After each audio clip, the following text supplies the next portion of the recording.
Buenas tardes. Dije sí. ¿Cómo están, chicos? Buenas tardes. Sí, toca ir confirmando porque a veces se va la señal y no nos escuchamos entre todos. Listo, chicos, vamos a continuar lo que estábamos trabajando en la clase anterior. Entonces, aquí vamos a hacer lo siguiente. Vamos aquí. Vamos a continuar. Permítanme, les voy a compartir la pantalla. Y les indico lo que vamos a realizar despuesito. Esto ya se va a poner mejor cada día. A ver, acá. Listo. Vamos a compartir. Entonces, nos habíamos quedado la clase anterior un poquito hablando de los beneficios de Scrum. Entonces, habíamos hablado que Scrum como metodología generalmente no solamente está limitado, ¿no es cierto?, al uso de todo lo que son los proyectos de software, sino que Scrum ha ido un poquito migrando, ha ido escalando con el hecho de que se lo ha ido implementando en diferentes tipos de industrias. ¿Cuáles son los motivos o cuáles son los elementos que han motivado todo eso? Bueno, primero, que es una metodología que permite obtener productos de una manera rápida. Otra que es una metodología que se adapta a los diferentes entornos, que es una metodología que permite tener, ¿no es cierto?, procesos iterativos dentro de la construcción del producto, y también es el hecho de que se constituye como una herramienta flexible. Sino que también dice, va a ayudar a transparentar las comunicaciones entre los miembros del equipo y obviamente va a crear un ambiente de responsabilidad y de progreso continuo. Entonces, para desarrollar los puntos mencionados, vamos a revisar algunos de los beneficios claves que se generan a partir del uso de este tipo de metodologías. Habíamos hablado ya un poquito de la adaptabilidad. Esto precisamente hace mucho referencia a que los principios de Scrum de control de proceso empírico y la entrega iterativa siempre va a hacer que los proyectos se adapten y que estén abiertos a incorporar el cambio cuando esto ocurre. Es decir, si a medida de que el proyecto va creciendo y surge este tipo de cambios, ¿no es cierto?, en los planes originales, son esta ventaja de adaptabilidad que le da mucha potencia y brinda mejores resultados a la hora que nosotros estamos implementando o estamos construyendo un aplicativo de software. Los procesos de Scrum básicamente están diseñados, dice, para acoger los cambios. Por lo tanto, esta es una metodología muy apropiada cuando tenemos proyectos que son o están, ¿no es cierto?, en un contexto sumamente cambiantes, o cuando, por ejemplo, ya en sí el proyecto se considera como un proyecto súper complejo, ¿no? Entonces, Scrum viene a ayudar mucho a este tipo de procesos, a este tipo de escenarios, desde la perspectiva de la adaptabilidad. Otro de los beneficios de la metodología es que está centrada en el cliente. Ustedes recordarán un poquito que a diferencia de las metodologías tradicionales, uno de los principales problemas que teníamos en ese tipo de metodologías era el hecho de que, por ejemplo, al cliente le veíamos pocas veces, especialmente lo veíamos solo en el momento de la definición global de los requerimientos. Y generalmente lo veíamos al final, ya cuando el producto estaba entregándose. Durante todo ese tiempo, generalmente este tipo de metodologías no enfatizaban mucho la retroalimentación, el acompañamiento, la directriz de parte de los clientes. Pero esto un poquito cambia cuando se está trabajando, por ejemplo, con las metodologías como Scrum, porque Scrum aquí rompe un poquito ese paradigma, ¿no? Porque involucra de una manera muy participativa el cliente. De hecho, el hecho de que el cliente forme parte, ¿no es cierto?, dentro de los proyectos, se genera un valor agregado, un valor al negocio implícito, pero que en el tiempo va a disminuir la cantidad de cambios que nosotros vamos a tener a lo largo del proyecto. Y el hecho de que se disminuye esa cantidad de cambios, estamos hablando de que el proyecto va a ser terminado en el tiempo programado, y obviamente no vamos a tener ese desgaste complejo que se da al final de los proyectos, especialmente aquellos que se han construido con las metodologías tradicionales o las famosas Waterfall, como los habíamos conocido. Este tipo de acercamiento colaborativo siempre va a ir enfocado en tener un producto mucho más alineado a lo que el negocio, la empresa y los interesados, en este caso los stakeholders, lo necesitan. Otro de los elementos importantes o de los beneficios de la metodología Scrum es justamente la entrega continua de valor. A diferencia de otros proyectos o de las metodologías tradicionales, recordemos algo, todos los productos que nosotros recibíamos, los recibíamos técnicamente al final de todo el proyecto. El hecho de que estemos continuamente entregando valor al cliente a través de esta metodología, vamos a ir viendo que los productos el producto se va a ir construyendo de manera incremental. ¿Y basado en qué, no es cierto? Basado siempre en las prioridades de negocio que van a tener en este caso, tanto el product owner como en este caso los interesados e incluso los usuarios finales dentro de los, dentro de los negocios. Entrega temprana de gran valor es otro de los beneficios. Al igual, ¿no es cierto? Que, al igual que todos los beneficios que veníamos conversando y hemos conversado desde la clase anterior, esta entrega temprana de valor siempre vamos a ir alineando lo que mencionaba hace un minuto, ¿no? Ir identificando qué es lo más importante para el negocio y eso construirlo, convertirlo en un producto funcional. Aquí es importante, por ejemplo, instrumentos como las reuniones donde de refinamiento, por ejemplo, del backlog. Ese tipo de reuniones son muy importantes porque es ahí donde nosotros comenzamos a recopilar, cuando nosotros comenzamos a recabar, cuando nosotros comenzamos incluso, ¿no? Ya en el camino a decirle al usuario, bueno, en función ahora que ya como le estás viendo el proyecto, ¿qué es lo más importante para ti? Entonces el usuario desde esa perspectiva comienza a definir y decir, verás, ahora que lo veo de esta forma, ya no me parece que lo más importante es, por ejemplo, no se me ocurre tener el módulo de facturación ahorita. Yo veo que para poder arrancar bien con este proyecto, necesitamos, por ejemplo, tener súper bien manejado el inventario. El inventario aquí es la piedra angular de que el negocio funcione y entonces empecemos por ese lado. Entonces, en el camino siempre va a haber esta repriorización de los elementos y obviamente todos estos elementos que la persona o el negocio consideran como importante van a estar definidos dentro de nuestro backlog, ¿no es cierto? Dándole una importancia, una relevancia en función de lo que el negocio para ese momento piensa o considera que es lo más importante. Otro elemento también es, otro beneficio, es justamente la retroalimentación continua. Aquí, por ejemplo, desde la perspectiva ya incluso como miembros del equipo, este tipo de beneficio yo creo que es muy importante. Yo les voy a contar así alguna vez alguna cosa que nos pasó.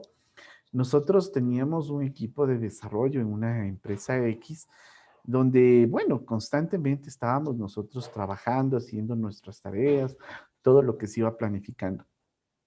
Para ese momento, nosotros ya no teníamos no teníamos definido Scrum como metodología de desarrollo, pero se generaba un cierto tipo como de incertidumbre porque en algunas ocasiones nos dábamos cuenta de que, por ejemplo, habíamos compañeros que a veces, ¿no? De 8 a 5 teníamos todas las tareas así como con el tiempo límite para poder cumplir las metas del día, para poder cumplir con las obligaciones del día. Pero a veces nos daba la impresión de que, por ejemplo, habían dos compañeros que estaban así totalmente relajados y como que veíamos que no había, como que no, con ellos no avanzaban los proyectos. Entonces, Generalmente esto no solo ocurre dentro del equipo, estas como interrogantes de que ¿será que ellos están trabajando? ¿O será que ellos están cumpliendo con las metas? ¿O será que ellos cuando llegue después de unos 3 días que ya me toca empezar de acuerdo a la planificación con este módulo, ¿será que ellos ya tienen completo los prerequisitos? Entonces, ese tipo de cosas, cuando uno no lo maneja dentro de una metodología ágil, siempre van a influenciar de manera negativa porque genera incertidumbre. Alguna vez uno de los jefes que yo tenía, él decía, ¿no? Tenía una visión hasta en cierta forma, no sé si correcta o equivocada, pero él decía, a ver, yo como sé que el Pepito no trabaja, no es tan ágil, por eso solamente le doy unas 3 tareas al día. Pero como yo sé que Juanito es súper bueno, que es súper veraz, que es súper ágil para hacer las cosas, entonces yo a él sí le doy unas 6, 7 tareas diarias.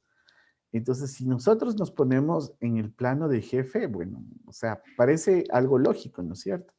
Pero si ya nos ponemos en los zapatos de Juanito, cuando llegue el día viernes y se presentan las actividades, ¿no es cierto? Asumiendo que son actividades similares y de la misma carga de trabajo y todo eso. El hecho de que llegue un compañero con 15 tareas a la semana y el otro con 35 o más, eso ya como que genera un cierto tipo de malestar, ¿no? Como decir, bueno, ¿y por qué a mí me dan más trabajo que al otro compañero? O simplemente el hecho de que genere incertidumbre no saber lo que están haciendo los miembros del equipo. Entonces, para eso, por ejemplo, Scrum sí es muy, en ese sentido, muy interesante, porque a través de este tipo de reuniones diarias y a través también de las reuniones de la entrega del sprint, del producto, nosotros podemos transparentar mucho el trabajo. Es decir, si esto fuera Scrum, por ejemplo, imagínense decir que una persona diga, hoy estuve haciendo, por ejemplo, el diseño de la pantalla o ayer estuve haciendo el diseño de la pantalla del login y hoy voy a seguir haciendo el diseño. Y pasan 2 días y seguimos en el diseño. Entonces decimos, bueno, a ver, ¿qué está pasando? Si de pronto el diseño, la programación de eso no es tan complejo y como ya se habían ajustado tiempos, entonces ahí nosotros ya podemos ir teniendo un poquito como del feedback, una retroalimentación de qué es lo que puede estar ocurriendo con los miembros del equipo. Y la idea que en Scrum es justamente algo de lo que hablábamos antes de ayer, era el tema de la autocolaboración. Entonces yo tengo que tener un equipo lo suficientemente autoorganizado para que en caso de que alguno de los miembros del equipo tenga algún cierto tipo de impedimento a la hora de generar su trabajo, pues obviamente, aquí nosotros deberíamos comenzar a considerar, ¿no es cierto?, de cómo le podemos ayudar a esa persona. Ahora tomemos en cuenta una cosa. ¿Se acuerdan que una de las cosas que hablábamos de los equipos de Scrum era que deberían ser equipos que en el mejor de los casos sean equipos que no se cambien mucho, de que sean los mismos equipos, de que trabajen en más de un proyecto? Es justamente porque el equipo se va conociendo. En otra empresa, por ejemplo, nosotros teníamos un equipo que ya veníamos trabajando algunos años, unos 2 años más o menos. Entonces era muy fácil para nosotros saber cuál era nuestro ritmo, nuestro alcance de trabajo. Era muy fácil saber, por ejemplo, quiénes eran los duros para hacer, por ejemplo, la parte de arquitectura, los de diseño o los que hacían un buen testing. Entonces, como grupo ya nos conocíamos, entonces era mucho más fácil trabajar. Pero ¿cómo nosotros nos íbamos un poquito conociendo con respecto al trabajo? Era justamente a través de este tipo de reuniones, ¿no? Porque no solamente transparentábamos el trabajo de cada persona, sino que estábamos continuamente, ¿no? Y midiéndonos con respecto a las tareas que se tenían como pendientes. Porque la idea es que si es que yo en un momento del tiempo empiezo a trabajar con mi equipo, la idea es que en el futuro este equipo se vuelva mucho más eficiente, que disminuya sus tiempos de desarrollo, pero que se logre la misma calidad y se lleguen a cumplir, pues obviamente con los objetivos que se tenían inicialmente planificado.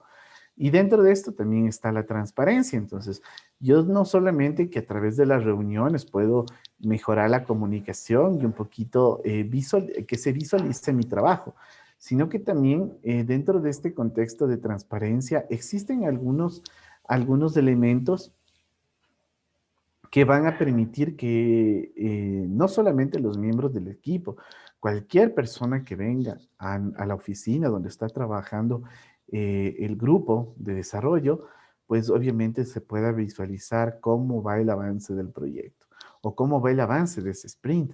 Entonces, para eso tenemos los famosos tableros de Scrum. Y los tableros no son otra cosa que, ustedes recuerdan, algo que lo habíamos visto acá. Permítanme, les voy a regresar. Ya por aquí está el tablero. Esto es un tablero Scrum. El tablero Scrum, básicamente lo que vamos a tener ahí son todos los compromisos que hemos tenido o los que asumimos para un sprint determinado. Entonces, cada ítem que forma parte, ¿no es cierto?, dentro de los ítems del backlog, van a estar luego desagregados en tareas y estas tareas obviamente van a ir pasando por diferentes etapas. Las tareas que no están terminadas, las que están en progreso y aquellas tareas que fueron terminadas. Ahora, la ventaja de esto es que, por ejemplo, ¿no? Supongamos que aquí de estas tareas a mí me tocó la codificación y a otro compañero le tocó la parte de testing. ¿Qué pasa, por ejemplo, si yo ya le puse como tarea completada y viene mi compañero y con su tarea de progreso, por ejemplo, él tenía que hacer la validación y el testeo. Y él se da cuenta que de pronto el código que yo tengo implementado no es un código robusto, no es un código bueno, hay errores. Entonces, la ventaja de esto es que yo puedo, esa tarea que inicialmente se consideraba como completada, pasarla a la columna de tareas en progreso. De esa forma, le damos esa versatilidad, ¿no es cierto? Por ejemplo, no es necesario que yo vaya y haga un informe y explique, ¿no es cierto?, de que las tareas no fueron correctas, sino que simplemente con esto me ayuda a ir documentando, a tener una mejor comunicación, no solamente con los miembros del equipo, sino que con las personas externas, porque una persona externa que venga y vea todo, ¿no? Las tareas no iniciadas o las que están en progreso, las terminadas, va a ir teniendo un enfoque mucho más claro de cómo va o cómo se va o cómo va el progreso en este caso, de nuestro proyecto. Entonces, eso es importante. Obviamente, también tenemos elementos aquí como el Burdon Chart que me permite, ¿no es cierto?, ir viendo de acuerdo a esa planificación cómo voy cumpliendo o no con los elementos. Entonces estábamos por aquí, habíamos hablado de la retroalimentación continua, hablamos de la transparencia y un elemento importante es esto de los ambientes de confianza. Generar un ambiente de alta confianza es súper importante dentro de Scrum. Entonces, el hecho de que estemos, por ejemplo, a través de las reuniones diarias, por ejemplo, o de las reuniones de la retrospectiva, obviamente estos tipos de elementos siempre van a promover tanto la transparencia como la colaboración. Entonces, aquí es donde, por ejemplo, el equipo comienza un poco, ¿no?, a generar confianza en el sentido de que cada quien va a hablar lo que está haciendo, no es necesario ocultarlo. Si yo tengo un problema y me estoy demorando, es en estos espacios donde nosotros tenemos que sincerarnos y decir, bueno, miren, ¿saben qué? Estoy teniendo problemas con, por ejemplo, con la parte de los servicios web, ejemplo, ¿no? O estoy ahorita teniendo un inconveniente porque no tengo el hardware del equipo. Entonces, si ustedes recuerdan, en este punto, en estas reuniones diarias siempre van a estar también el Product Owner de manera activa y también el Scrum Master, obviamente, como oyente, ¿no? Escuchando qué es lo que se está haciendo, qué es lo que se está trabajando. Es también en este punto donde vamos a encontrar todos los impedimentos que obviamente en su momento el Scrum Master tiene y debe gestionarlos de manera efectiva. Y tenemos también, ¿no es cierto?, otro tipo de reunión, como es la reunión de retrospectiva. Ahora, esta reunión de retrospectiva, ¿para qué nos ayudaba? ¿Se acuerdan? Esta reunión nos permite, de alguna u otra forma, ir entendiendo, por ejemplo, eh, ir entendiendo cómo fue o las experiencias que nosotros tuvimos en la ejecución de un determinado sprint. Entonces, eso sin duda va a generar, ¿no es cierto?, una retroalimentación al equipo, va a generar un feedback al Scrum Master para poder ir solucionando sus pequeños problemas que el equipo va encontrando. Incluso aquí es donde también se toman decisiones en cuanto a proteger al equipo. Y cuando hablo de proteger al equipo, hablo de las interferencias. Yo les mencionaba, ¿no? A veces sucede que generalmente cuando estamos trabajando en instituciones públicas, hay siempre las personas que dan soporte y a veces nos ha tocado a nosotros también dar soporte, pero también estar vinculados en el desarrollo. Y a veces la empatía que uno desarrolla con las personas hacen que quieran que una persona en específico sea la persona que les atienda, ¿no es cierto? Que les ayude ese tipo de soportes. Pero a veces esa persona está dentro del desarrollo. Entonces, ahí es donde el Scrum Master tiene que un poquito ir cuidando de que no existan ese tipo de interrupciones para el equipo. Ahí la idea, ¿no es cierto? Es generar un proceso, un procedimiento, donde se define un plan de cómo se van a atender los requerimientos. Y en caso de que sea emergencia, obviamente, contar con el personal específico para que ellos sean la primera línea de resolución de ese tipo de problemas. Entonces hablábamos también de la adaptabilidad y la transparencia. Siempre van a crear también este beneficio de mejora continua. Entonces, aquí nosotros vamos a ir viendo o el momento en que comencemos a aplicar de una manera correcta todo lo que tiene que ver con Scrum, vamos a darnos cuenta de una situación que es real. Y es el hecho de que las personas van a ir mejorando, van a ir aprendiendo, van a ir optimizando sus tiempos y recursos a medida que avanzan los sprints. Porque obviamente aquí van a surgir algunas cosas. Vamos a tener mayor conocimiento a nivel personal, vamos a conocer mejor las herramientas, el proyecto cada vez va a ser mucho más claro y obviamente a medida que, por ejemplo, supongamos, estamos trabajando con un lenguaje de programación nuevo para nosotros, a medida que vamos avanzando en el proyecto, podemos ir también entendiendo, ¿no es cierto? Y tomando más experticia en el manejo no solamente de los lenguajes, sino también de las herramientas o de los IDEs en los cuales estamos, obviamente, trabajando. ¿Ok? El otro aspecto importante es el hecho de tener un ritmo sostenible. Es decir, a medida que el equipo se va conociendo, a medida que el equipo va entendiendo cuál es su capacidad de trabajo, nosotros vamos a ir teniendo, ¿no es cierto? Vamos a ir ajustando sprint a sprint la cantidad de trabajo a un ritmo, obviamente, que va a depender mucho del equipo. O sea, cuando tenemos equipos que son, hablemos junior, ¿no? Entonces, obviamente, vamos a tener un cierto tipo de ritmo. Pero si tuviéramos un grupo de personas que ya están involucradas en el desarrollo durante algunos años, pues para estas personas se les va a hacer mucho más fácil tener un ritmo incluso, ¿no? Un poco más rápido, donde se van a ir optimizando determinados recursos y obviamente el ritmo no es algo constante, sino que va a depender de cada uno de los equipos, de cómo están conformados y de las habilidades técnicas que posean cada uno de ellos.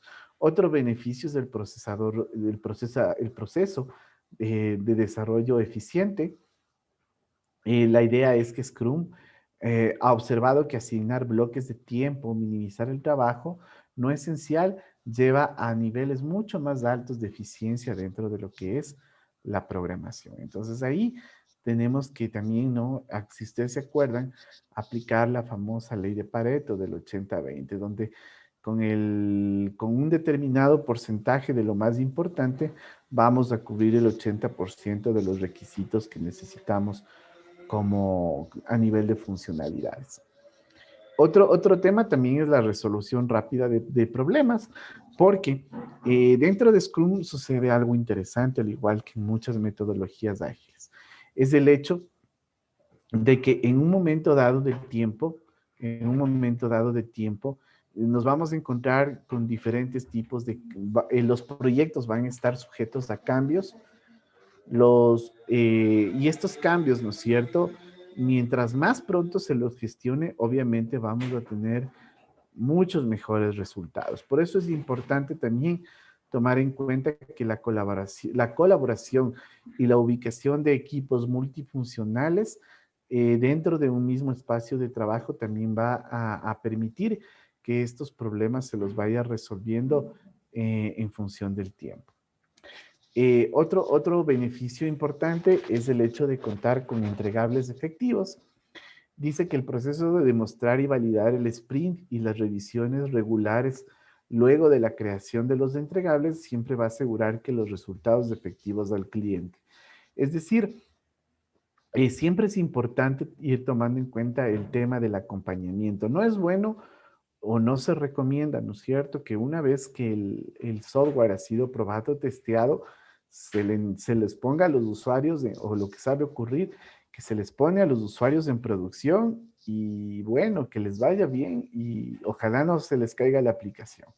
Siempre es bueno dar ese tipo de acompañamiento, siempre es bueno dar seguimiento, siempre es bueno analizar con un usuario cómo está funcionando el aplicativo, porque eso sí, quiera que no, al usuario siempre le va a generar esa seguridad de, primero, de que la aplicación está siendo dada o está siendo soportada por las personas que lo construyeron. El hecho que demos seguimiento también genera un principio de calidad al producto.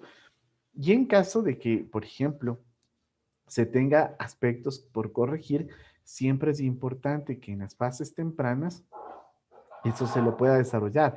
Porque imaginémonos que en el tiempo, si eso no se lo tratara de manera en el tiempo correcto, vamos a ir generando un montón de información que a lo mejor luego se nos va a complicar mucho más tratar de darle soporte a esos grupos de datos, especialmente cuando hay modificaciones en las aplicaciones o cuando hay migración de información de un sistema a otro, siempre se debe tomar en cuenta este tipo de consideraciones. Otro ambiente es el ambiente colectivo. En este caso, por ejemplo, los procesos de aprobar, estimar, comprometerse con historias de usuario, siempre van a permitir a los miembros del equipo desarrollar sentido de propiedad del proyecto y de su trabajo. Dice lo que desemboca en calidad. Es decir, el hecho de que el equipo esté de acuerdo en la carga de trabajo que va a realizar durante un sprint determinado. El hecho de que el equipo, de manera muy autónoma, estime los tiempos necesarios para poder construir la aplicación.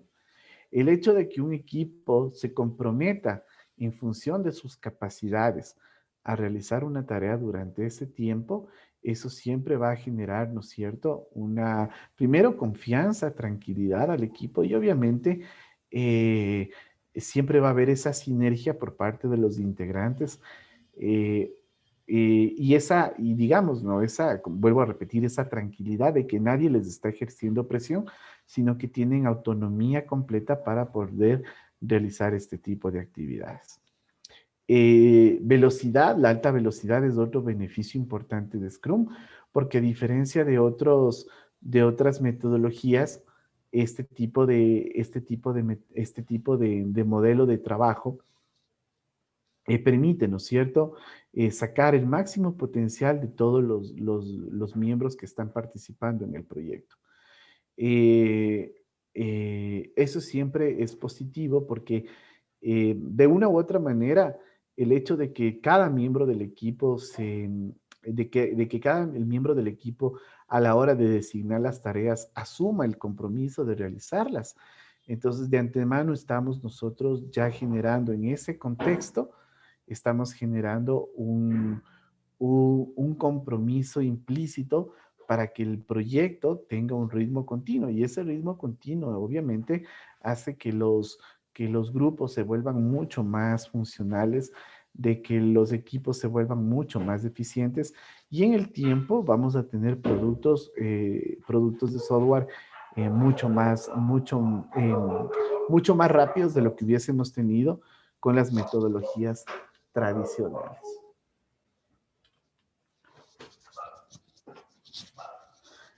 Y bueno, tenemos el último beneficio es el ambiente innovador. El hecho de que tengamos retrospectiva del sprint o retrospectivas del proyecto siempre van a generar un proceso, ¿no es cierto?, de aprendizaje, de adaptabilidad, de conocerse más en el equipo y obviamente de entender que el equipo tiene que trabajar como una sinergia. No podemos pensar en Scrum si los miembros del equipo quieren trabajar como islas. Aquí es o ganamos todos o perdemos todos. Por cierto, ¿ustedes saben de dónde viene la metodología Scrum? ¿Por qué se la llamó Scrum? ¿O qué deporte está relacionado con la metodología Scrum? ¿Sabían eso? No, Inge. A ver, les voy a poner aquí. De hecho, Scrum nace pensando en esto, miren.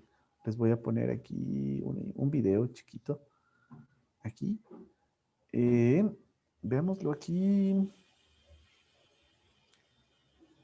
Eh, sí, veamos aquí. Pongámosle aquí una jugada. Este deporte, ya. Ah, parece que aquí. Veámoslo aquí, pero quiero ver uno aquí. Perdón. Au. Miren, este deporte de aquí, que lo tengo aquí, es el que más se relaciona, bueno, está basado. De hecho, esto fue la inspiración para poder crear Scrum. No sé si ustedes han escuchado del rugby. Bueno, ahí está un poquito sonando el audio. Ahora, por ejemplo, ¿por qué está relacionado el rugby con Scrum? Es justamente porque ustedes se han fijado que cada vez que inicia una jugada, ellos planifican una acción. Y cada vez que ellos planifican la jugada, la idea es avanzar. Entonces, miren ahí, cada avance que ellos generan de acuerdo a la jugada, porque obviamente no es que en una sola jugada llegan a la meta, ese avance que van teniendo dentro del deporte se llama sprint. Por eso es que acá todas las iteraciones que nosotros tenemos se las conoce como sprint. Entonces, en un inicio, cuando se comenzó a generar esta metodología, fue el rugby el que inspiró todo esto de los avances, esto del trabajo en equipo, esto de las planificaciones cortas. Y alguna vez conversaba con alguien que practicaba este deporte y decía, sí, es que la idea es que el juego no se lo planifica para que de una sola jugada se llegue desde el punto donde se encuentran a la meta. O sea, eso puede suceder, pero la idea, como ellos decían siempre, es avanzar, avanzar, avanzar hasta que ellos llegan a ese límite donde finalmente logran esa meta o ese puntaje. Entonces, miren, es algo de esto, ¿no? Entonces, Scrum básicamente se especializa o nace justamente con este tipo de enfoque.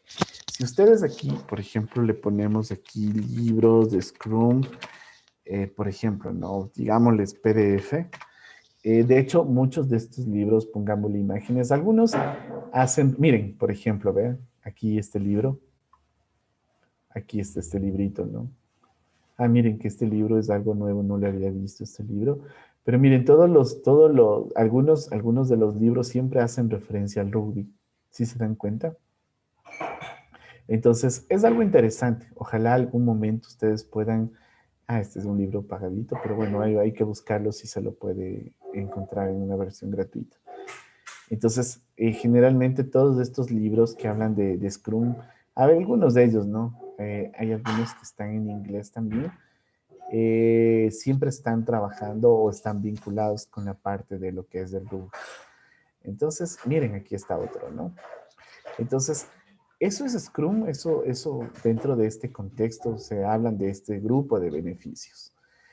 Hasta el momento, ¿alguna inquietud, alguna pregunta que tengan, chicos?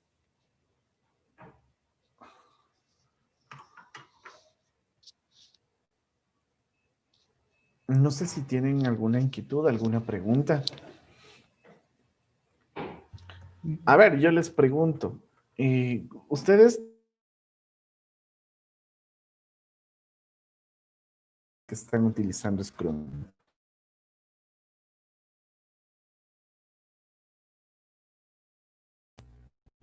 No se le escuchó bien, Inge. Lo está cortando, Inge, no se lo escucha.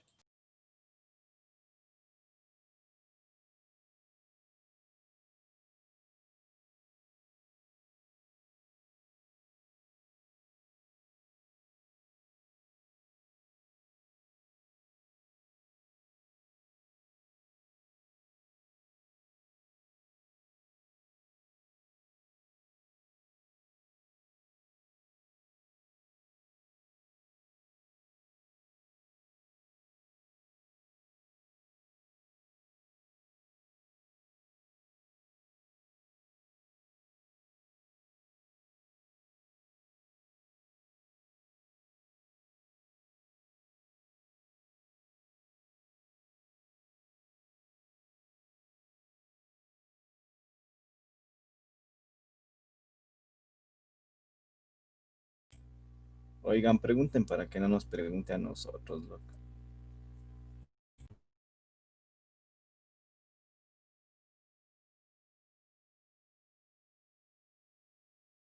Se lo fue el internet del Inge.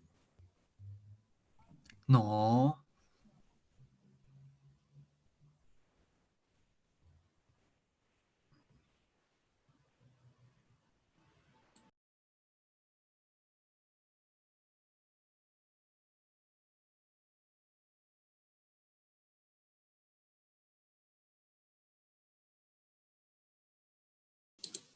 potasio.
Listo, mil disculpas. Aquí se nos cayó el internet. ¿Sí me escuchan ahí, por favor? Sí, Ya, Inge. listo. Una de las cosas importantes que debemos tomar en cuenta a la hora de trabajar con la historia de usuario es que tiene que ser clara, tiene que ser concisa y tiene que ser precisa. Entonces, aquí, por ejemplo, vamos a decir, ¿no es cierto? Como usuario de la tienda online, por ejemplo, quiero un botón ordenar por precio para escoger el gel más barato y en este caso comprar, ¿no? Entonces, miren, este tipo de historias, primera cosa y primera regla, las historias tienen que estar descritas en lenguaje de usuario. Las historias de usuario no pueden estar descritas en un lenguaje técnico. Nosotros debemos utilizar un léxico que sea entendido por el usuario, que el usuario lo pueda manejar. Aquí no podemos poner en la historia de usuario, por ejemplo, ¿no? Como administrador del middleware, quiero implementar un proceso de backup para, ¿no es cierto?, tener una recuperación online de la persistencia de los datos a nivel de data server. Entonces, eso cuando nosotros le describimos así, pues ahí se pierde el contexto de la historia de usuario. La historia de usuario tiene que estar descrita en un lenguaje de un usuario normal. Por eso es historia de usuario, no de programador. Entonces, esto tiene que ser sumamente sencillo, sumamente claro, conciso, preciso y directo, ¿no? Entonces, para poder saber qué es lo que nosotros necesitamos implementar en cada una de las historias. Luego, otro aspecto dentro de las historias de usuario es por ejemplo, los criterios de aceptación. Entonces, dentro de ese contexto, los criterios de aceptación nos van a permitir, ¿no es cierto?, identificar bajo qué criterios nosotros vamos a recibir estas historias de usuario. Si bien habíamos hablado, ¿no?, de que el cómo va a definir lo que yo necesito, el quiero va a definir qué es lo que nosotros queremos implementar. En cambio, aquí hablamos de que la funcionalidad es lo que nosotros queremos cubrir o qué es lo que nosotros necesitamos en ese sentido, satisfacer la necesidad, en este caso, del cliente. Entonces, por ejemplo, ¿qué es lo que debe tener las tres historias de usuario? Por ejemplo, las famosas las tres Cs de las historias de usuario es la card, la conversation y la confirmación. Entonces, dentro de lo que es card, obviamente todos estos elementos van a estar o deben estar escritos en una tarjetita. No necesariamente se sugiere, ¿no?, que la tarjeta tenga más o menos un tamaño de 7 centímetros, de 7 por 12 centímetros. La idea no es hacer en POSIT muy pequeñitos, porque de hecho nosotros vamos a tener que escribir y redactar ahí las acciones. Entonces, pueden ser esos POSIT que venden en las papelerías, que son de color amarillo. Eso es más que suficiente para poder escribir una historia de usuario normalita. Miren así, como lo vemos ahí en la pantalla. Miren, lo vamos a escribir así. Por ejemplo, para identificar la historia de usuario, el encargado es el Product Owner, quien con el apoyo del equipo van a redactar todas las historias que se necesiten. Dice que al ser un POSIT la podemos desplazar, ordenar, ponerla, ubicarla, quitarla, incluso eliminarla, mejorarla, de acuerdo a las necesidades que tengamos como equipo. Entonces, acuérdense en que estas historias, ¿quién las define? Las va a definir el Product Owner, el dueño del producto, el que conoce del negocio. Obviamente, él va a ser ayudado en bastante por por ejemplo, el equipo de gran manera les va a ayudar mucho al Product Owner a poder redactar este tipo de historias. Por ejemplo, aquí dice, como usuario web, quiero consultar la tabla de pedidos para saber el estado de mis órdenes o de mis pedidos actuales. ¿Qué otra de las C tenemos aquí? Que es el tema de la conversación. Entonces, aquí dentro de la conversación, esto es importante para poder explicar mejor la historia de usuario. Entonces, concisa y sencilla dice que sí, pero no ilimitada. Es decir, cada historia de usuario debe ser concreta por el Product Owner sobre su contenido. El ejemplo del filtro salen muchas dudas. Por ejemplo, un botón, un combo o con otras webs. O por ejemplo, si es que dentro de la definición de la historia comienzan a concretarse un conjunto más de especificaciones, pues obviamente eso es lo que tenemos que ir solventando con la retroalimentación del Product Owner y a medida de lo posible, ese tipo de cosas se las maneja de manera verbal. Es decir, haciendo el mismo ejemplo cuando se hablaba del filtro, ¿no? Para buscar las órdenes de pedidos. ¿Qué utilizamos? O una tabla, o una lista, o utilizamos un combo para el filtro, o utilizamos un text box y un botón para poder seleccionar. Todo eso va a depender, ¿no es cierto? Pero ya ese tipo de cosas uno lo puede ir detallando o lo puede hacer de manera verbal. La idea principal se la deja aquí en la historia, ¿no es cierto? Pero, por ejemplo, si yo quisiera saber ese tipo de consultas, ¿cómo se las va a hacer? Si con un combo, con una lista, se los va a hacer a través de, yo qué sé, de una subpantalla de filtro. Entonces, todo eso, ¿quién va a ir definiendo? Obviamente nos vamos a retroalimentar por parte del Product Owner, pero esto se lo puede ir conversando para mejorar o aclarar las ideas que se van definiendo en las historias. Y la confirmación, que tiene que ver con el tema de los criterios de aceptación. Es decir, ¿cómo sabe el equipo de desarrollo que finalmente el producto se lo implementó de manera correcta? Entonces, eso se lo puede hacer a través de los criterios de aceptación. Y un criterio de aceptación es, por ejemplo, ¿qué es lo que debería hacer mi aplicación cuando al implementar la historia de usuario, el sistema debe reaccionar de una manera predeterminada? ¿Quién determina eso? El criterio de aceptación. Hagamos un ejemplo. Supongamos que nosotros queremos implementar una página de login. Entonces, yo digo, a ver, en la historia de usuario podría ser, ¿no es cierto? Aquí a nivel de historia, yo puedo decir, como usuario o como enfermero o como doctor, quiero ingresar usuario y contraseña para acceder al sistema o al menú principal del sistema. Entonces, miren, ahí está clarito, ¿no?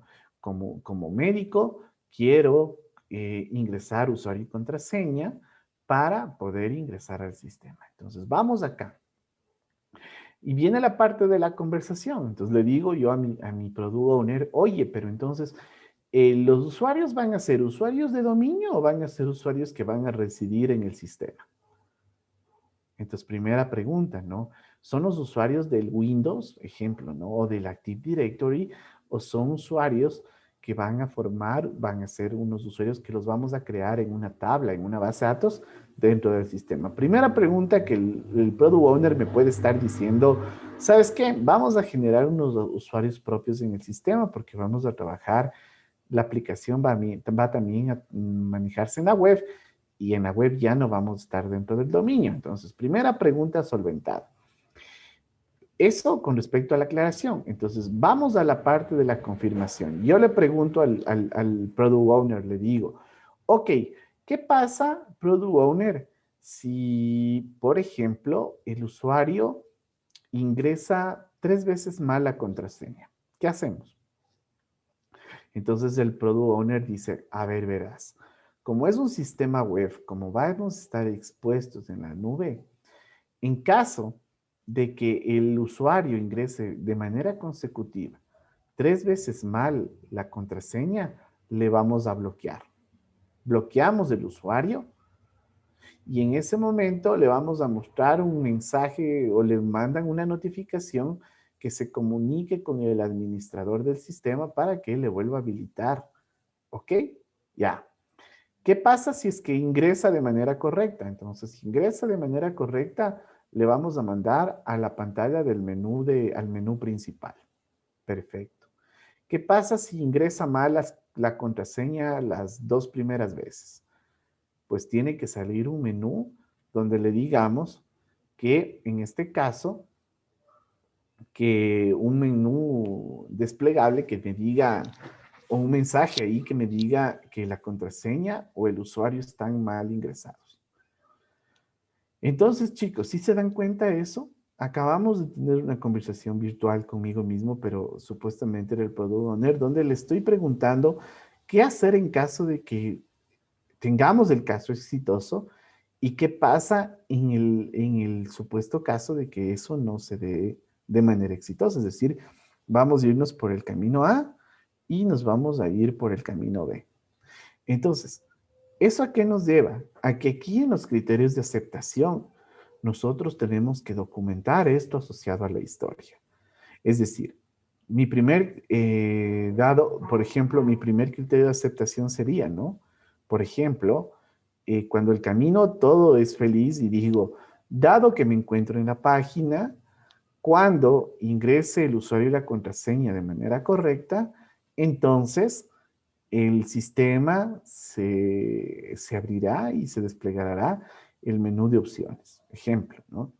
Primer criterio de aceptación. Cuando hagamos la reunión de revisión, el Product Owner va a coger todos estos criterios de aceptación, que son la guía para lo que va a programar el equipo, y en ese caso el usuario va a decir, ¿no es cierto? A ver, en verdad, a ver, si pongo bien que hizo mi sistema, ingresó a la aplicación.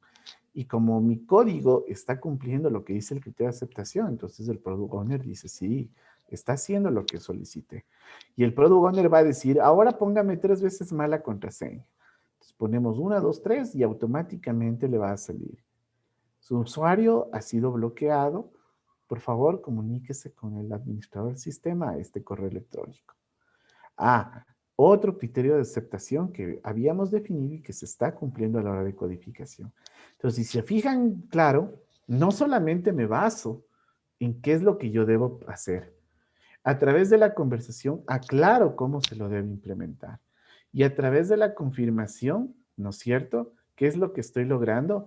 Estoy logrando plasmar los diferentes escenarios que se pueden suscitar al momento de que nosotros implementamos el código fuente o ya la aplicación o nuestro entregable al final del sprint. ¿Estamos de acuerdo? ¿Sí está claro esta partecita? Inge, y todo eso debe estar documentado. Sí, señor. Todo eso, pero de manera sencilla. Perdón, así como yo tengo aquí, a ver, perdón, ya me fui muy lejos aquí. Así como yo tengo esto, aquí en mi hojita, en mi papelito, pues puedo poner los criterios de aceptación también en un post-it y irlos poniendo ahí al lado del elemento. Ahora, miren, nosotros en la vida real también tenemos que aprender a curarnos en sano. Esto no está en los libros, esto no está en ninguna parte. Porque se supone, muchachos, se supone que cuando estamos haciendo este tipo de proyectos, nosotros vamos o estamos en un ambiente de camaradería y de honestidad, ¿no es cierto? Donde yo, por ejemplo, como usuario, yo me reúno, plasmamos las historias de usuario en el papelito, hago las tareas y cuando yo entrego el producto, pues va en función de lo que hemos hecho, incluso, ¿no?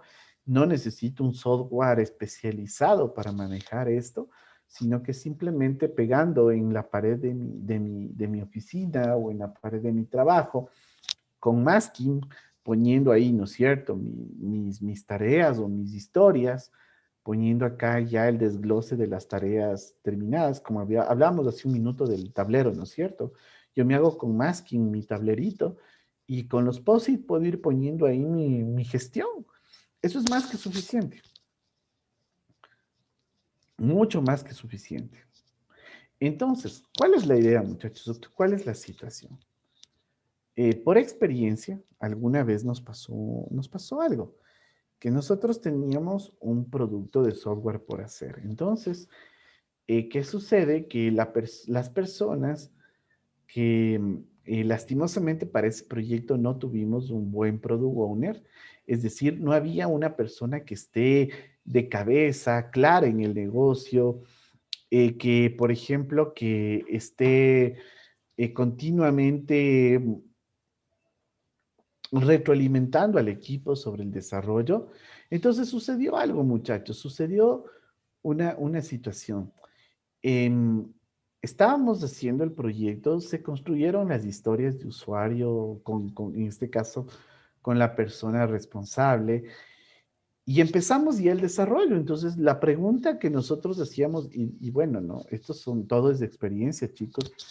Entonces, nosotros aplicábamos la metodología ágil, estábamos tranquilos, trabajando. Entonces le dijimos al usuario, oye, entonces, ¿estás de acuerdo con todo esto, lo que nos has dicho? Le enseñamos las historias de usuario, los criterios de aceptación. Es más, agregamos a las historias de usuario, a este documento. Espérenme, déjenme ver si tengo por aquí un documentito, algo parecido. Y bueno, mientras lo busco, les sigo contando. Entonces nosotros íbamos agregando este tipo de cosas al proyecto, ¿no? Entonces, sencillo, la persona que estaba trabajando con nosotros nos dijo, sí, sí, estoy de acuerdo, está bien. Entonces nosotros lo único que hacíamos era, bueno, entonces nos dio el aval, está todo bien, vemos que todo está avanzando y seguíamos trabajando, trabajando, trabajando. Entonces, cuando comenzó a darse problemas? Fue en lo siguiente, que ya después de que nosotros estuvimos trabajando ya casi 2 meses en el proyecto, hubo un día donde nos dijeron, bueno, los interesados, ¿no? Porque íbamos haciendo entregas cada 15 días y trabajamos solo con esta persona, ¿no? Porque, bueno, las otras personas hasta el momento no estaban como muy empoderadas del proyecto. Pero cuando llegamos a una reunión, déjenme ver aquí, le voy a buscar. Debe estar así, con este nombre, ya. Déjenme ver aquí, ya debe estar aquí, historia. Vale. Bueno, lo voy a buscar porque ese documento, vamos aquí, esto, ¿dónde estará? No lo encuentro. Bueno, déjenme ver y ya lo busco y les voy a compartir ese documentito.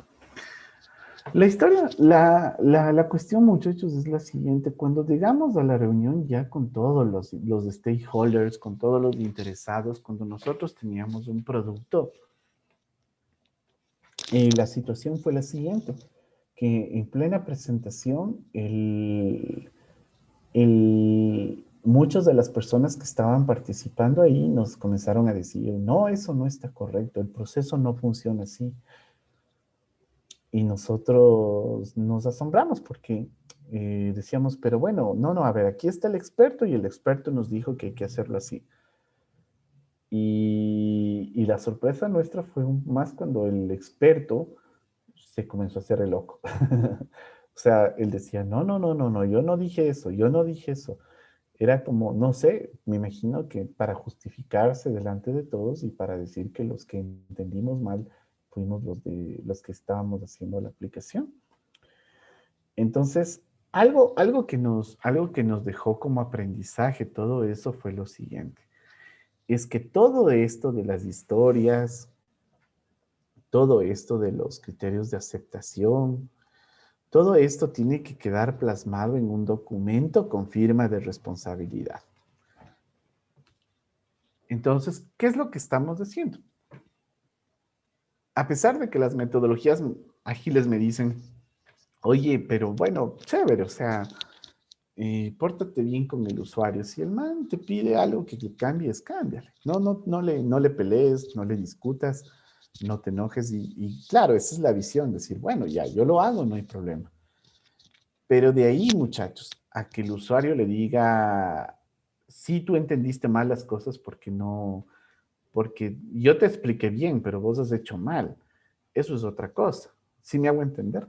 Entonces, ¿qué es lo que nosotros comenzamos a adaptar, ¿no? Ahí comenzamos como a hacer nuestra adaptación al ambiente ecuatoriano. es el hecho de generar, bueno, todo esto lo creamos, lo construimos así igualmente bonito. Pero antes de que arranque el proyecto, nosotros generamos un documento en el cual plasmamos todos los ítems del backlog, todos los que forman parte de esa iteración, están desglosados, hecho historias, desglosado en tareas, con pantallas e interfaces a lápiz, a mano, dibujadas, cómo iban a ir, ¿no es cierto? Obviamente con los componentes necesarios. Y eso al final lo entregamos, en este caso, a la persona, a la contraparte, puede ser en este caso el product owner, por ejemplo,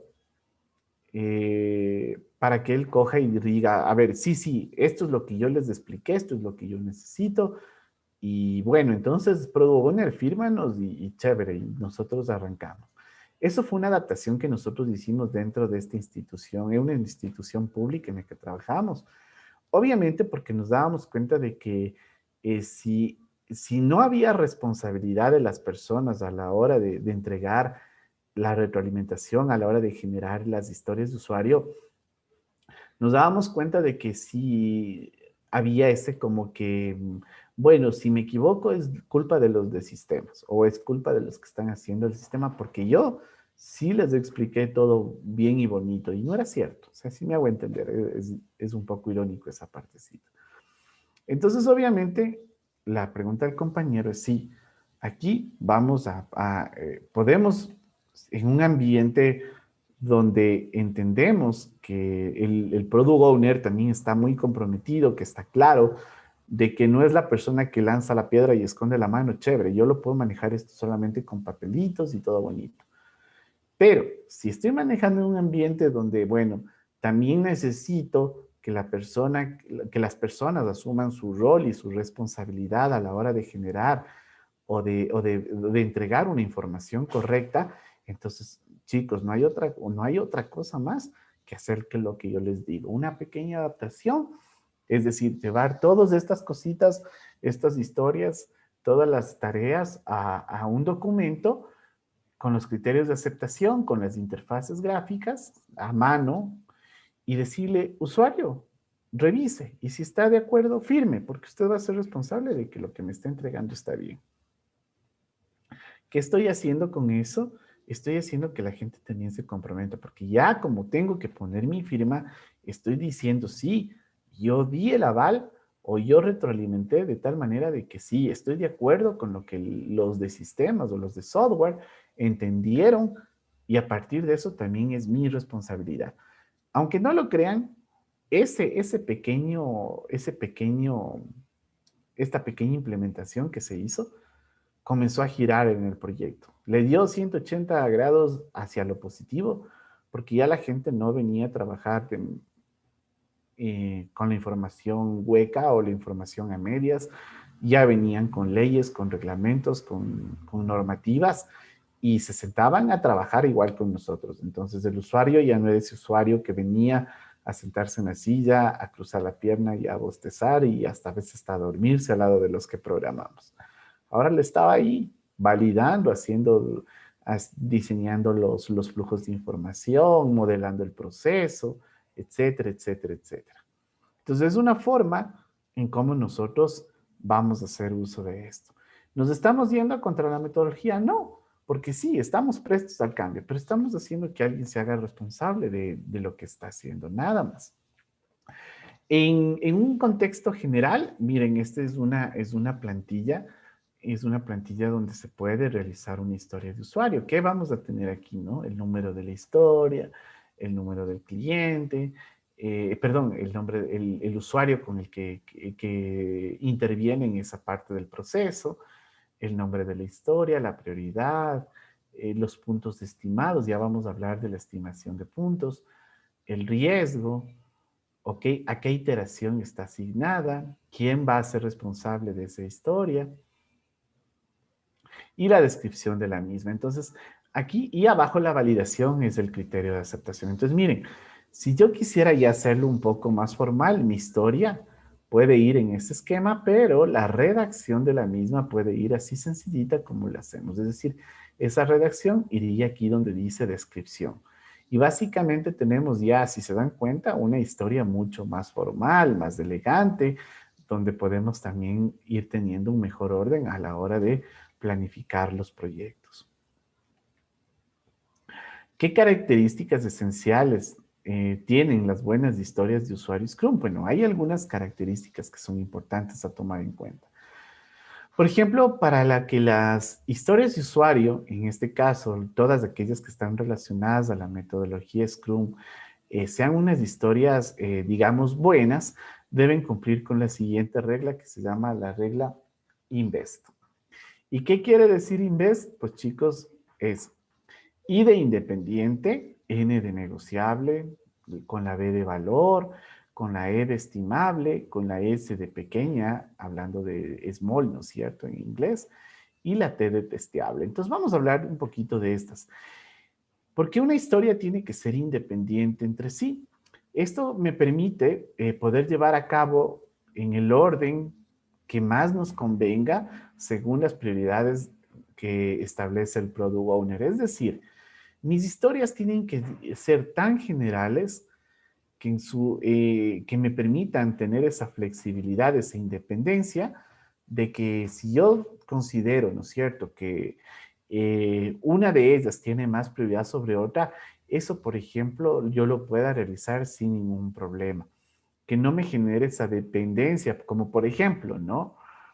Supongamos que dentro de mis historias dice, estamos haciendo el sistema de inventarios, y por ahí hay una historia de usuario que dice, el módulo de cálculo de depreciación de bienes. Y por ejemplo, yo digo, sí, chévere, ahí está la depreciación de bienes. Y por ahí siempre tenemos a la gente de contabilidad que está presente en las reuniones y dicen, sí, entonces nosotros queremos como personal de contabilidad tener el módulo de lo que es la depreciación de bienes de la institución. Pero aquí nos damos cuenta de algo. ¿Cómo hago la depreciación de bienes si todavía no tengo ingresado nada de bienes o de activos en el sistema? Entonces, eso es lo que nosotros tenemos que tratar de buscar, que exista independencia en este caso dentro de los módulos para poder nosotros tener una flexibilidad, ¿no? Por ejemplo, si yo digo módulo de facturación, pero tengo también el módulo de inventarios o el módulo, por ejemplo, de validación o el módulo de autenticación, tengo un módulo de seguridad. Entonces, eso me ayuda un poquito a manejarme en ese contexto de independencia y buscar, ¿no es cierto?, entre estos elementos, cuál de estas historias genera más valor al negocio en función de las prioridades que van definiendo el usuario y el product owner. El otro tema es el hecho de que sean negociables. Y cuando hablamos de negociables, hablamos de que con el product owner tenemos que negociar para establecer los límites adecuados. La parte de conversación de una historia es esencial.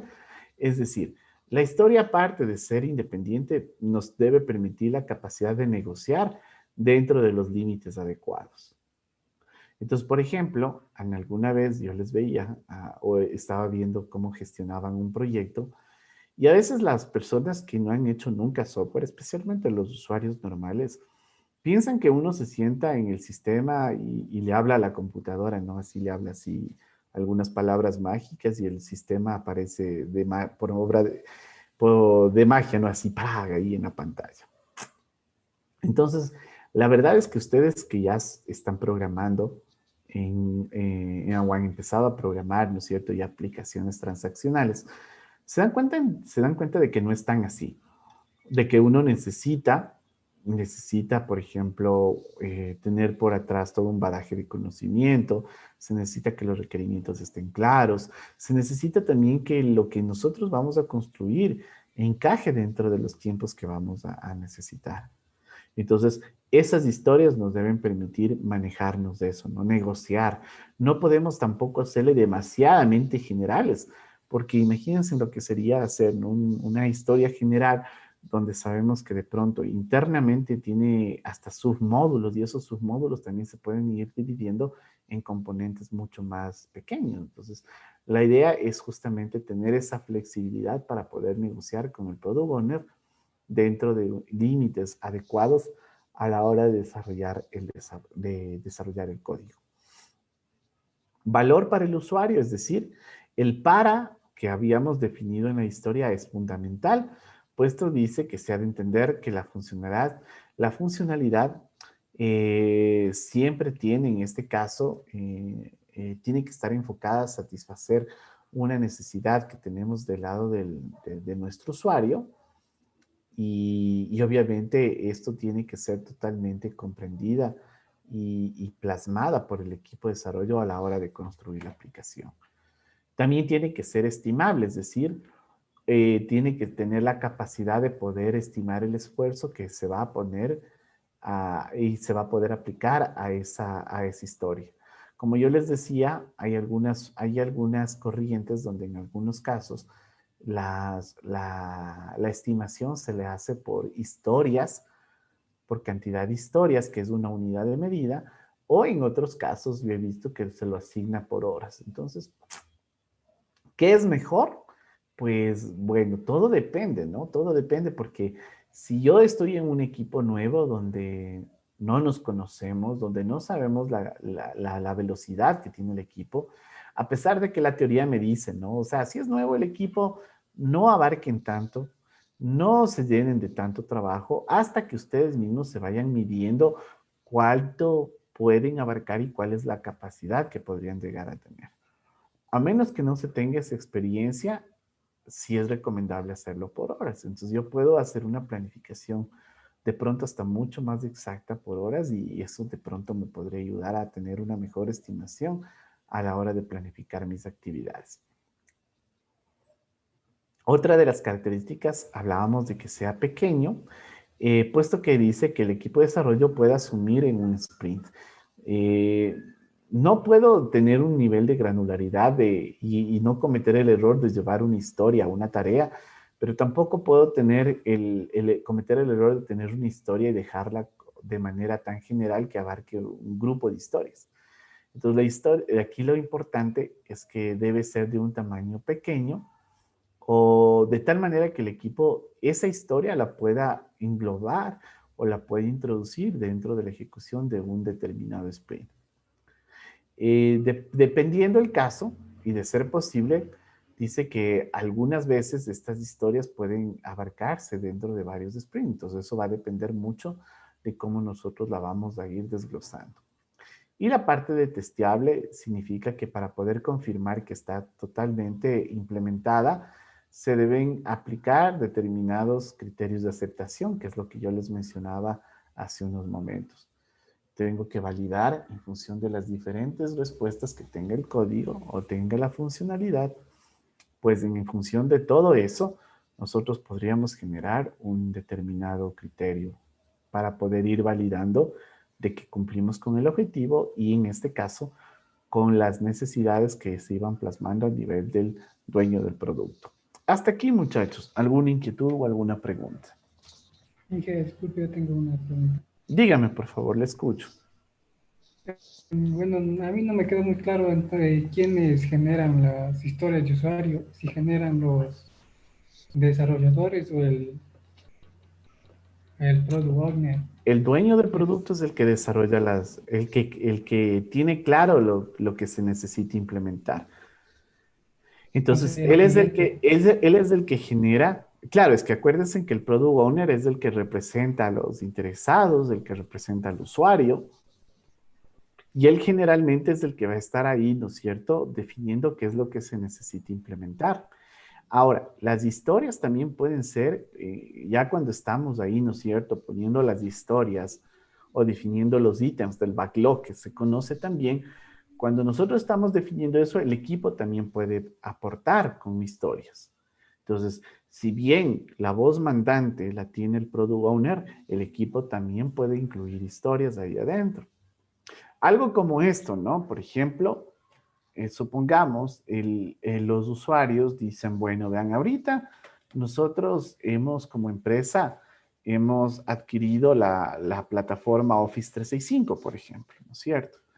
Entonces el Product Owner dice, bueno, necesitamos, por ejemplo,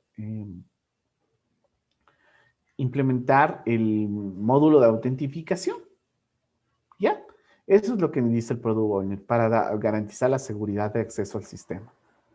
Pero los desarrolladores dicen, y bueno, ¿y cómo vamos a hacer eso, Product Owner? Dicen, bueno, vamos a utilizar el dominio de la institución o vamos a hacer esto. Y dicen, no, verás, ahora como ya tenemos la cuenta del Office 365, ahora lo que vamos a hacer es conectarnos a ese repositorio y en ese repositorio lo que vamos a hacer es obviamente ocupar todas esas funcionalidades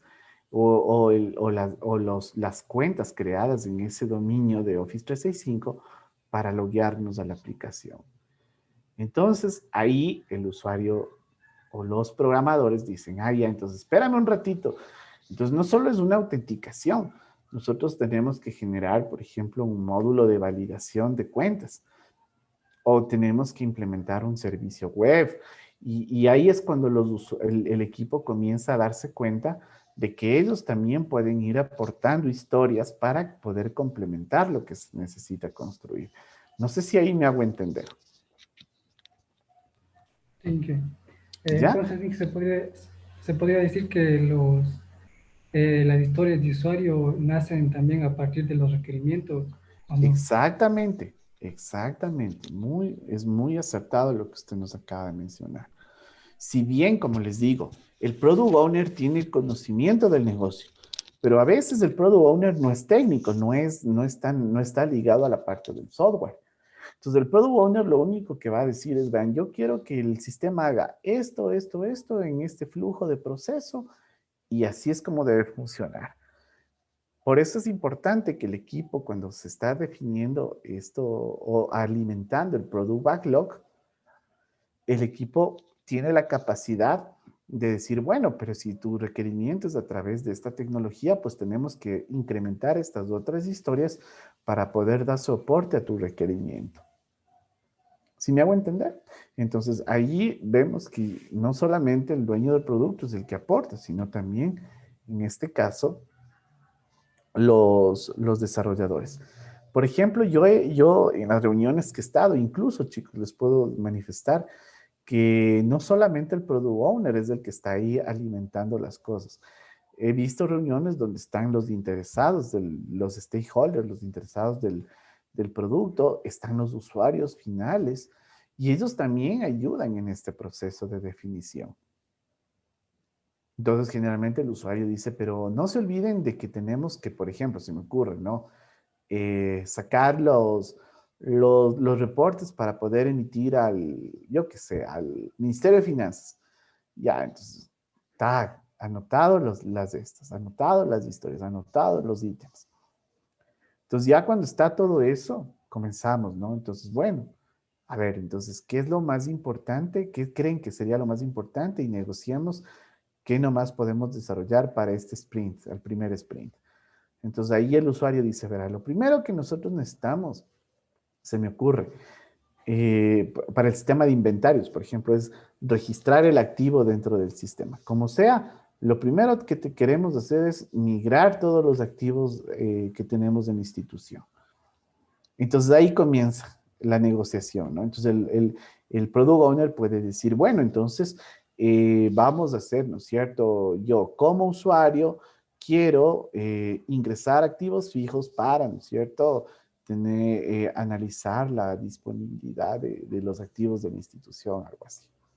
Entonces, cuando eso sucede, ahí los programadores también intervienen. Y la primera pregunta, ¿no? Es, oigan, ¿y ustedes ya tienen ingresados los activos en algún archivo Excel o lo van a hacer uno a uno en el sistema? Entonces, por ahí uno de esos manes que hicieron el curso de Excel avanzado en la universidad o en el CECAP dice, vean, no. Yo ya tengo aquí, vean, en este Excel tengo esta información, tengo aquí los beneficiarios y todo eso. Entonces, la idea sería llevarnos del Excel al sistema. Entonces, ¿se dan cuenta? Entonces, ahí, ¿qué nos toca a nosotros como equipo, ¿no? Entonces, ya no nos damos cuenta de que el enfoque principal del desarrollo ahorita es registrar uno a uno los activos, sino hacer un proceso de migración. Sí me hago entender. Entonces el equipo dice, entonces lo que ustedes quieren es migrar la información. Sí, entonces, bueno, póngale ahí en la historia, migración de datos o migración de usuarios y todo eso. Y se comienza a analizar, a ver, ¿cuáles son los campos de información que vamos a tener? Entonces ahí empieza la conversación. Esto. Entonces ahí el equipo comienza a diseñar, comienza a registrar qué campos son, de dónde va a venir la información. ¿Me hago entender? Y finalmente, ¿no es cierto? Nos damos cuenta de que para poder registrar, hacer la migración de datos, se me ocurre, nos toca, por ejemplo, comenzar a generar los catálogos de información para que los datos que están en el Excel coincidan con los catálogos que vamos a definir en el sistema. Y ahí sí, entonces ya definido eso, nos damos cuenta que es un prerequisito para esto, entonces comenzamos a negociar y decimos, a ver, ¿cuánto nos demoramos como equipo en la tarea de lo que es la definición de catálogos? ¿No es cierto? Para poder migrar, primero necesito definir, homologar catálogos. Entonces decimos, a ver, si es que ya tenemos la información, pues ahí viene el típico Rambo en base de datos y dice, no, eso, a ver, vamos ahí, Dice, bueno, eso nos podemos estar demorando unos 3 días. Se me ocurre, ¿no? Y dicen, pero ¿por qué 3 días? Dice, verán, porque hay que hacer esto. Entonces, ahí lo que se puede sugerir es, mira, para no tener así tan grande la unidad de medida, ¿crees que lo que tú estás diciendo lo podemos dividir en tareas más atómicas? Y dice, sí, entonces póngale ahí. Primero, limpieza de información. Segundo, transformación de información. Y tercero, la migración de la información. Ya tengo 3 tareas. Y esas tareas van con tiempo. Entonces, ¿quién se hace responsable de eso? Y él mismo dice, anóteme en mí esas 3 tareas. Entonces, ¿cuánto se iba a demorar? 3 días. Estamos hablando de a 8 horas por día, 24 horas. Entonces, si esta persona, ejemplo, trabaja 8 horas a la semana, del total serían 8 por 5, 40. Del total de 80 horas que vamos a tener en el primer sprint, esta persona ya tiene asignada 24 horas. Y vamos a ir ahí, ¿no? Balanceando el trabajo con los miembros del equipo. Y en dependencia de eso decimos, bueno, vemos que todavía hay algo que se puede hacer. Sí, entonces vamos. ¿Qué les parece si, pero previo a esto, hacemos la autenticación? Entonces la persona dice, bueno, entonces hagamos el proceso de autenticación. Entonces, ¿cuáles son, cómo vamos a hacerla? Entonces ya le explican cómo se va a hacer. Entonces cogemos, desglosamos en el PBI, en el ítem del backlog y comenzamos a desglosar en tareas. ¿Qué nomás debería hacer? Y de esa forma vamos de una vez poniendo responsables y vamos definiendo tiempos. Entonces ahí decimos, bueno, esta tarea ya vamos a ver en la siguiente clase, que le vamos a dedicar esta semanita y la próxima Scrum, porque yo pienso que es muy importante aprenderle lo que más podamos de esto. La otra semana vamos a hablar de las estimaciones. Y ahí vamos a conversar, ¿no? Y decir, bueno, si yo tengo, por ejemplo, ¿qué pasa cuando decimos, bueno, ¿y esta tarea cuánto? O sea, 2 horas, 6 horas, 8 horas. ¿Cómo hacemos eso? Entonces ya vamos a ver la técnica. ¿Cómo podemos hacerlo con el famoso Scrum Poker? Entonces, ahí es donde en este punto comenzamos a desglosar todos los elementos hasta cuando nosotros decimos, a ver, creemos que con esto ya el equipo puede trabajar. Entonces el equipo, acuérdense, como tiene autonomía, entonces quedamos de acuerdo en eso. Entonces ahí sí ya viene un poquito a afinar más el requerimiento, se establecen ya las tareas ahí y finalmente ya se tiene responsables por tarea. Y a partir de eso sí, entonces empezamos a trabajar en el proyecto para el primer sprint. ¿Sí? ¿Sí está claro? Sí. Sí, Ya, entonces vamos a hacerlo lo siguiente. Vamos a reunirnos. ¿Se acuerdan en los grupos que trabajamos para el último producto que me entregaron en el parcial anterior? Vamos a trabajar los mismos grupos.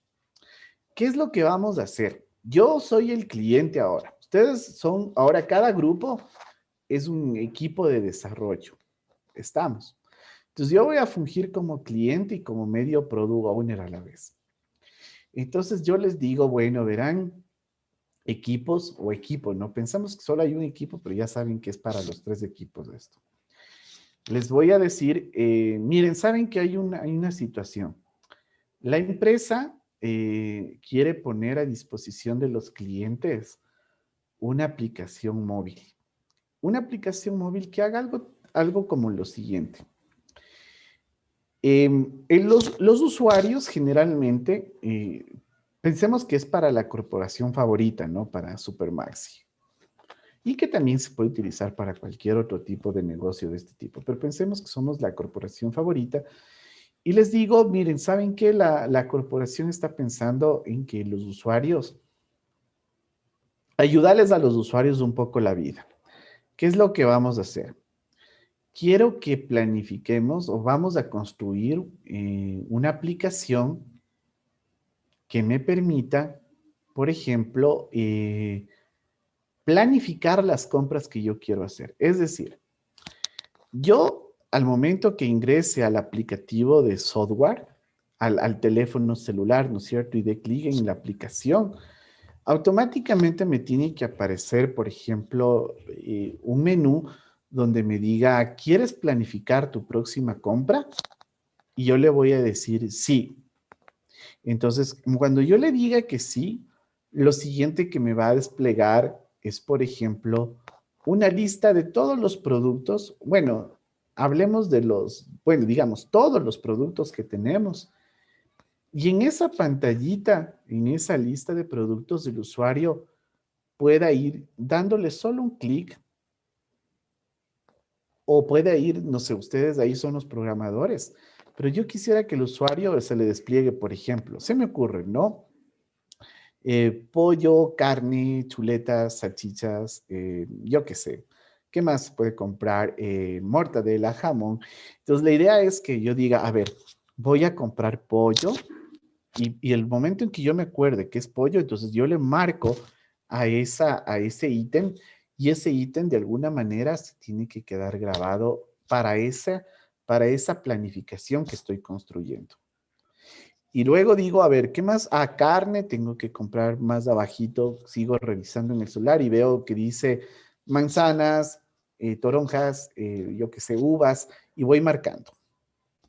De tal manera que cuando el usuario vaya a hacer sus compras, el usuario saque su celular y abra la aplicación en el celular, la aplicación le diga, tienes una planificación de compra, ¿quieres ver los ítems que vas a comprar?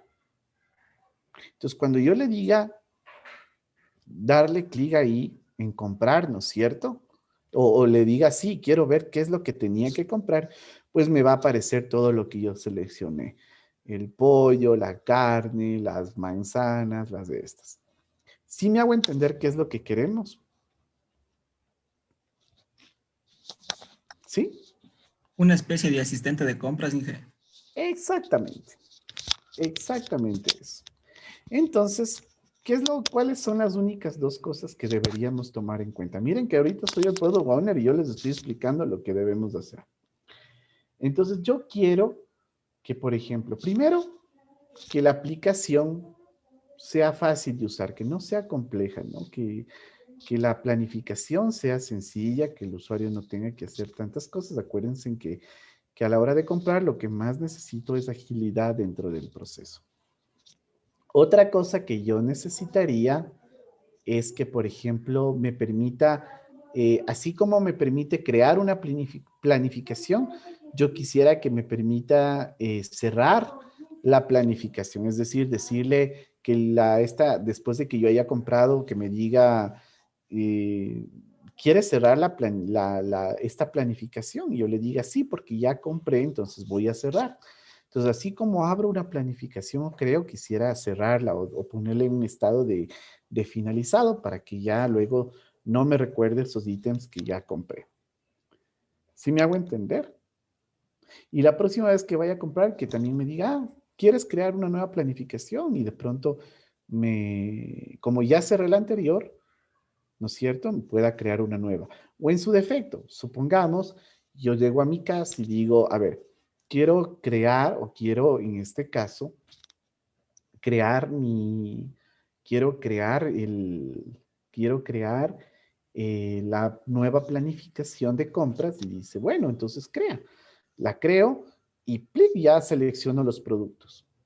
Y de noche me acuerdo y digo, ay, me olvidé, tengo que comprar comida para el gato y la arena.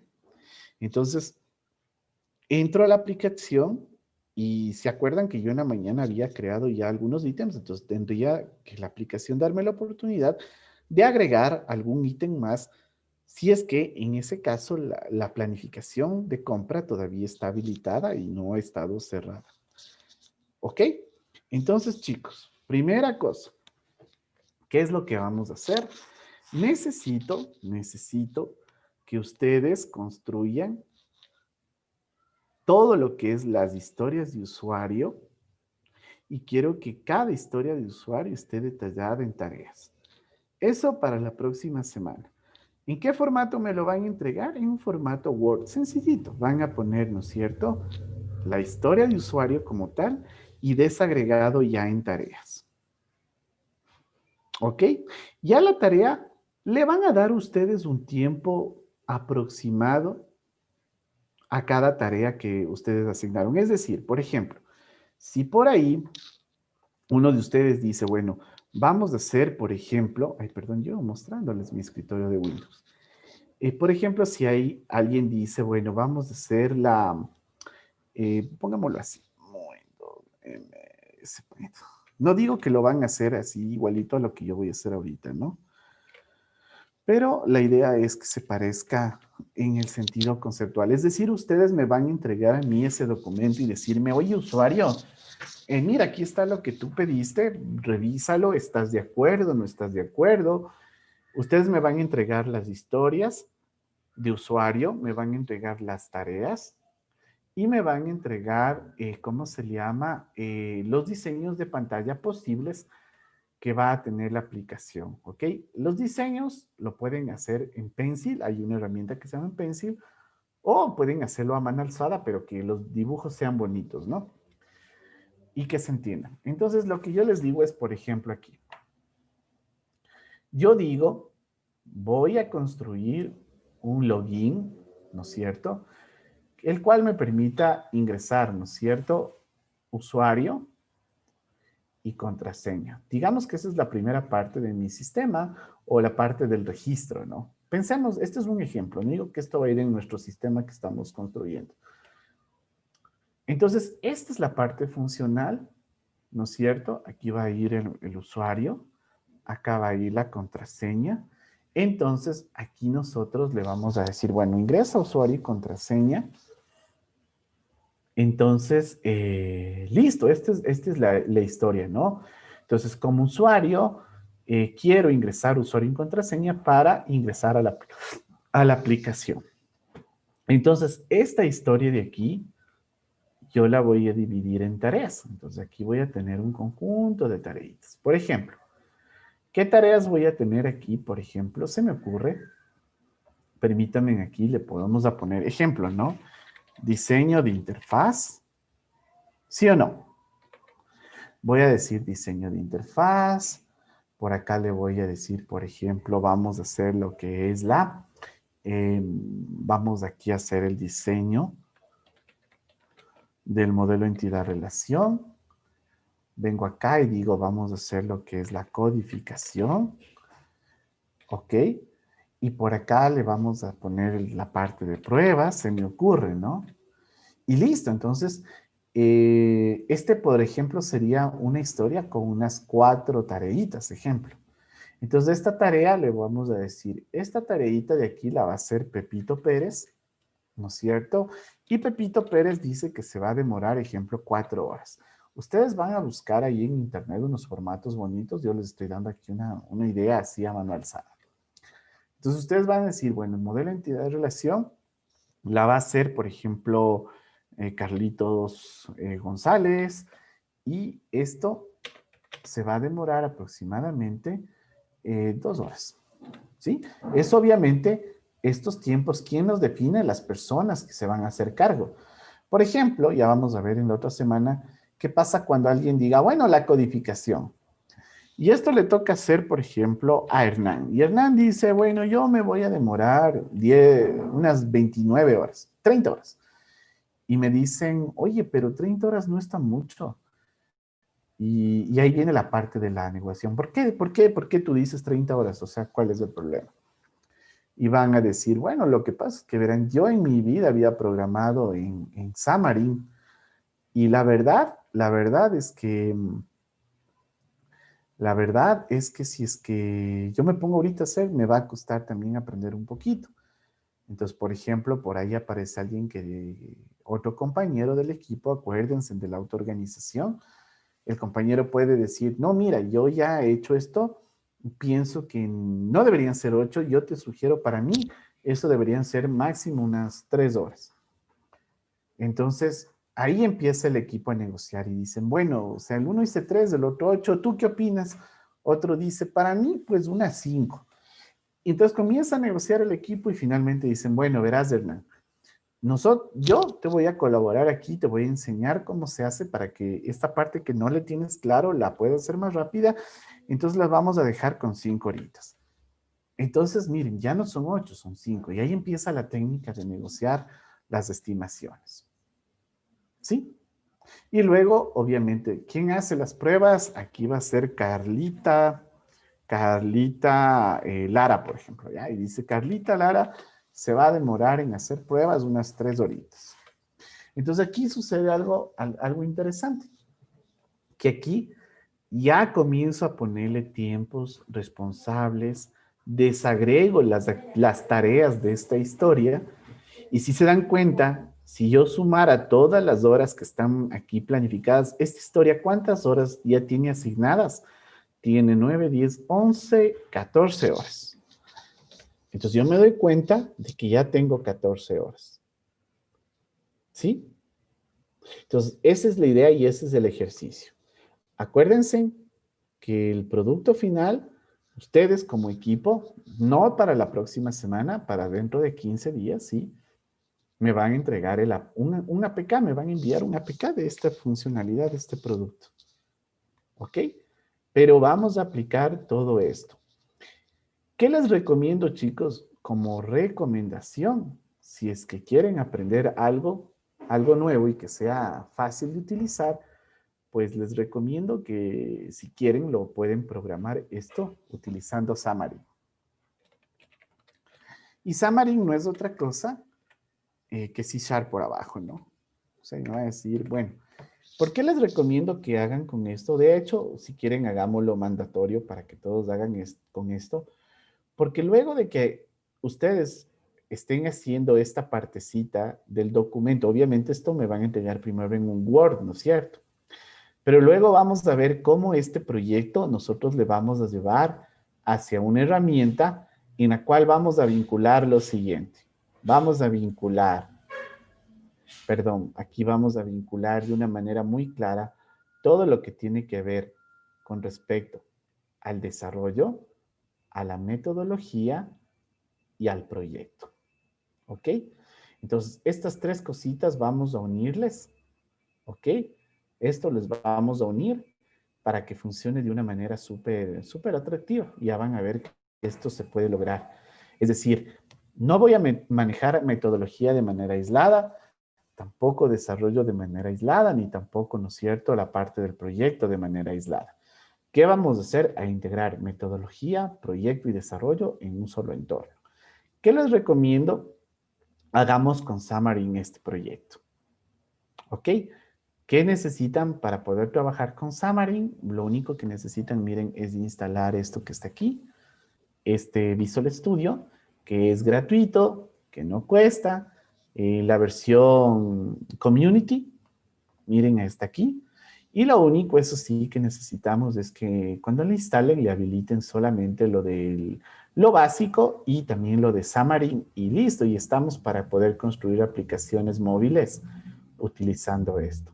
Obviamente, ustedes son el equipo, ustedes van a ver cómo se organizan. Entonces, yo solo soy el cliente que en este caso les está en el rol de profesor pidiéndoles para la siguiente semana como este primer entregable.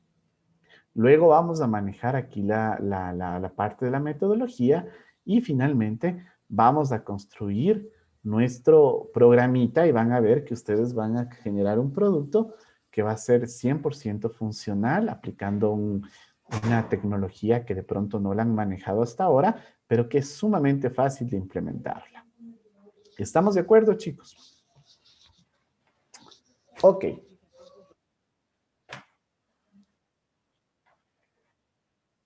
No, no, no, no, no, no, no, no, no. El login es el ejemplo que les acabo de dar ahorita.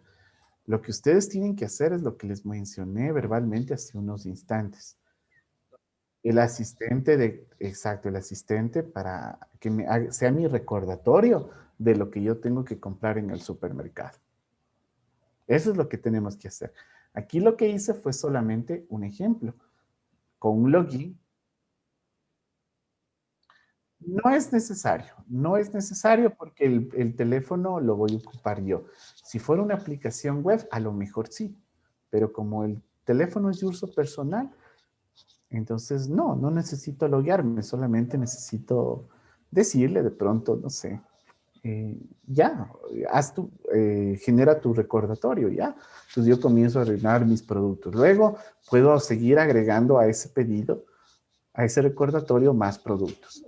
Cuando me voy a comprar en el Supermaxi y regreso, la aplicación me va a decir, oye, ¿quieres cerrar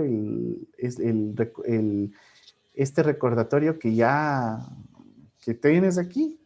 Entonces le digo, sí, cerramos porque ya compré los productos. Y para dentro de un mes voy a seguir viendo qué es lo que me falta y voy anotando. Entonces con eso me voy al supermercado y no me olvido lo que yo tenía pendiente. ¿Ok? Entonces me voy a la parte de la metodología. Vamos a hacer justamente la definición de los ítems del backlog, la desagregación en tareas, la asignación a los miembros de su equipo, ya con un tiempo tentativo de cuánto les va a tomar hacer eso. Acuérdense que este tiempo es el que les va a tomar a todos, obviamente, en la sumatoria total para que esto funcione. Ahora, hay que recordar algo. Este tiempo, acuérdense que es un tiempo de capacidades compartidas, es decir, supongamos, aquí tengo 14 horas, ¿no es cierto?, asignadas a esta historia, pero recordemos que son 4 horas que tiene en el día, todos tienen 8 horas disponibles, ejemplo, ¿no? Entonces son apenas 4 horas de Pepito, 4 horas de Carlos, 5 horas de Hernán y 3 de Carlita. Es decir, de la capacidad total de horas que tiene cada usuario, cada miembro del equipo, pues estamos tomando solo una partecita, ¿sí? Entonces, la capacidad total de horas de mis usuarios, puedo analizarlo en este caso, por miembro de equipo o también por el equipo completo. Estas 14 apenas son 4 de él, 2 de él, 5 de él y 3 de él. Hay que tomar en cuenta eso nada más. Ok, chicos, vamos a quedar hasta ahí. Que tengan una bonita tarde. Ha Yo sido un tengo gusto. Dígame. O sea, las historias de usuario aquí vendrían a ser por módulo o, digamos, podrían ser por actividad, o sea, el diseño de interfaz de una vamos. historia. No. A ver, parece que no nos hemos explicado bien. Esto de aquí es la historia. Lo más general. Estas de aquí son tareas. Porque para yo poder completar esta funcionalidad, yo necesito hacer estas tareas. ¿Sí? Sí. Y ¿Ya? digamos, los criterios de aceptación serían validaciones y todas esas cosas, ¿verdad? Los criterios de aceptación, por ejemplo, si fuera esto, ya lo habíamos hablado en la clase. Por ejemplo, si yo digo, si yo ingreso el usuario y la contraseña mal, me tiene que salir un mensaje diciendo que los datos proporcionados son incorrectos. Si meto 3 veces mal la contraseña, tengo que bloquear. Ya tengo 2 criterios de aceptación. Si ingreso bien, tiene que llevarme al menú de aplicaciones. Ya tengo 3 criterios de aceptación. ¿Estamos de acuerdo? Sí. Ya, eso básicamente. Eso, chicos. Entonces, por favor, a trabajar en grupo. Recuerden que esto es para el equipo. ¿Ok? Ok, vamos a quedar hasta ahí. Que tengan una bonita tarde, muchachos. Y bueno, y muchos éxitos en el proyecto y a echarle mucha cabeza a este requerimiento, ¿no? Que obviamente de aquí vamos a aprender muchísimas otras cosas. Como les digo, mi recomendación, háganla con Xamarin para luego poder trabajar con lo que es el Azure DevOps para poder vincular todo esto y van a ver que se lo puede hacer de una manera sumamente funcional y práctica. Listo, chicos, una bonita tarde, bendiciones y bueno, que les vaya súper bien, ¿no? Hasta luego con todos.